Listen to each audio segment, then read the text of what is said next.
শীতের সকালে কম্বলে রোম ছেড়ে কাজ করা সত্যি এক যুদ্ধ। এতদিন বাপের বাড়িতে বেশ আরামেই সকালটা কেটেছে আমার। মায়ের হাতে রান্না করা খাবার খেয়েছি। কতই না আরামে কয়েকটা দিন কাটছিল আমার। হ্যালো এভরিওয়ান, আসসালামু আলাইকুম, কেমন আছেন সবাই? শীতের সকাল মানে জানালার ফাঁক দিয়ে আসা হালকা কুয়াশা আর কম্বলের নিচে এক অদ্ভুত সুখ।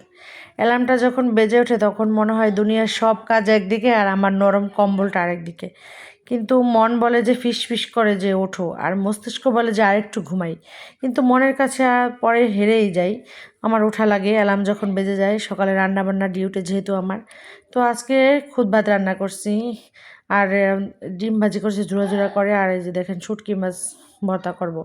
তো এই যে মরিচ পেঁয়াজ রসুন ভেজে তারপরে এই যে শুকনো মরিচ কাঁচামরিচ দিয়ে ভর্তাটা আমি করেছি। আর এখানে ঝুরঝুরা করে খুদ ভাত রান্না করছি। শুটকির ঘ্রাণ পেলে আমার মেয়ে তো একেবারে উঠে যায় তাড়াতাড়ি। শুটকি খুব পছন্দ আমার মতো। তো এই যে শুটকি খুবই পছন্দ করে, আর ডিম ভাজি এরকম করলে খুদ ভাত দিয়ে খুবই ভালো খায়। এই যে একা একা খাবার খাচ্ছে, আমার খাইয়েও দেওয়া লাগতেছে না। তো পেট ভরে তৃপ্তি করে আজকে আমার মেয়েটা ভাত খেয়েছে। এইদিকে আবার রাখি যে রওনা দিয়ে চলে যাচ্ছে ইমার্জেন্সি বাড়িতে। ও আর কটা দিন থেকে যেত আমাদের বাড়িতে, কিন্তু ওর মা হঠাৎ অসুস্থ হওয়ার কারণে ওকে ইমার্জেন্সি বাড়ি যাওয়া লাগতেছে। আর এইদিকে আমার ছেলে মেয়ে দেখেন পিছু পিছু যেয়ে ওকে আগায় দিতে যাচ্ছে আমরা সবাই। আমার এই দুইটা ছেলে মেয়ে ওকে খুব ভালোবাসছে। এই কয়টা দিন আমার কাছে থাকছে, ওদেরকে খাইয়ে দিছে, তারপর গোসল করাই দিছে, অনেক করছে ওদের জন্য। ছোটোবেলা থেকেই ওদের জন্য ভালোই করে।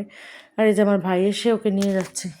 হঠাৎ করে ড্রয়িং রুমের লাইটটা আমার কেটে যায়, আর এই জন্যই যে চলে এসেছে সুবর্ণা ইলেকট্রনিক্সে লাইট কেনার জন্য। তো যেহেতু বাচ্চারা ওইখানে খেলাধুলা বেশি করে, তো ইমার্জেন্সি লাইট একটা দরকার খুবই। আর সেই সাথে ফলের দোকানে এসে বাচ্চাদের জন্য কিছু ফল কিনলাম।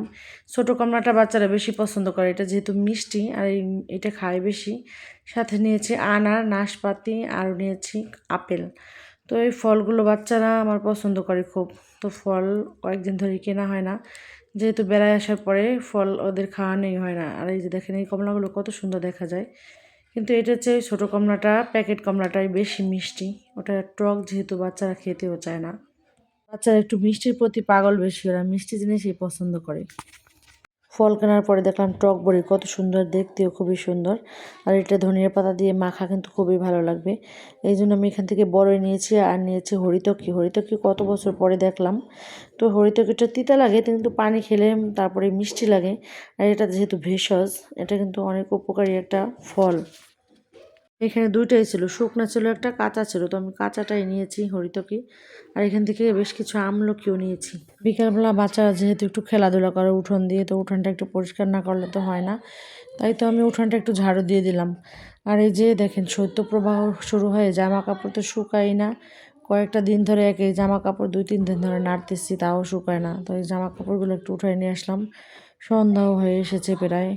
আর এই যে আমার ছেলে দেখেন সাইকেল চালিয়ে কোথায় রাখছে।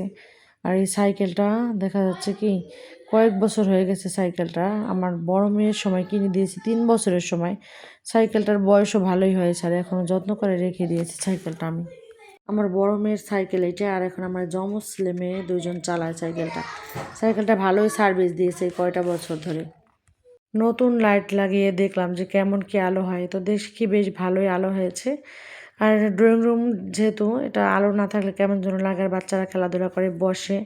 তো এই যে দেখেন আমার ছেলেকে আপেল কেটে দিলাম এখন, আর এই যে খাচ্ছে। তো আমিও দুইটা খেয়ে দেখলাম যে খুবই মিষ্টি।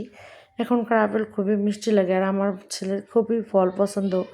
ভাত না খেয়ে ওকে যদি 3 বেলা ফল দেও তা খেয়ে থাকতে পারে, ওর এত পছন্দ ফল। আর এই যে আমার বিউটিশিয়ান মা অনেক সাজনা কাজনা নিয়ে ব্যস্ত। কোনটায় কি ভালো লাগবে, কি করলে কি হবে সবই ভালো বোঝে সাজা কাজা। আর এইদিকে যে আমার 2 ছেলে মেয়ে আবার কার্ড খেলতেছে, এরা কার্ড খেলা খুবই ভালো বোঝে। আর এই যে দুজনে কার্ড খেলতেছে। তো 3 ভাই বোন সারাক্ষণ ঘরের ভিতরে বসে খেলে, তো বাইরে কোথাও যাওয়া লাগে না এদের। আর এই যে দেখেন ওদের এই শান্তি, এই যে খেলাধুলা শেষে এই যে কত সুন্দর ঘুমিয়ে পড়ছে শীতের সময়। তো কার কার এলাকায় কনকনে শীত পড়ছে আমাদের এলাকার মতো একটু কমেন্টে জানাবেন। আর আজকে বিদায় নিচ্ছি, এই পর্যন্তই। ভালো থাকবেন, আল্লাহ হাফেজ সবাইকে।